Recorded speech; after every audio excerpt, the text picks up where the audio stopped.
હાલોલ ઔદ્યોગિક વસાહતમાં મુખ્ય રસ્તાઓની આજુબાજુ ઊભા કરવામાં આવેલા કાચા પાકા દબાણો દૂર કરવા માટે વહીવટીતંત્ર દ્વારા આજે મેગા ડિમોલેશન કામગીરી હાથ ધરવામાં આવી હતી।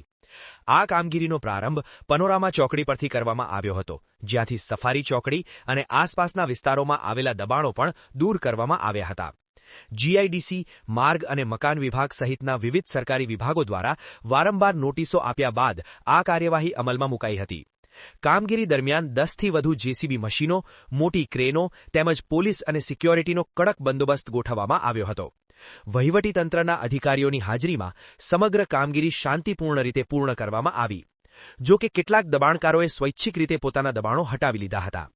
કામગીરી દરમિયાન પનોરમા ચોકડીથી સફારી ચોકડી તરફનો માર્ગ અને બાદમાં રિંકી ચોકડીથી સફારી ચોકડી તરફનો માર્ગ પણ થોડા સમય માટે બંધ રાખવામાં આવ્યો હતો, જેના કારણે ઔદ્યોગિક વિસ્તારમાં વાહન વ્યવહાર પ્રભાવિત બન્યો હતો।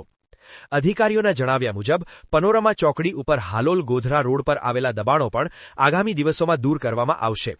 સાથે જ રિંકી ચોકડીથી ઔદ્યોગિક વસાહતના આંતરિક મુખ્ય રસ્તાઓની આજુબાજુના તમામ દબાણો દૂર કરવાની કામગીરી ચાલુ રાખવામાં આવશે।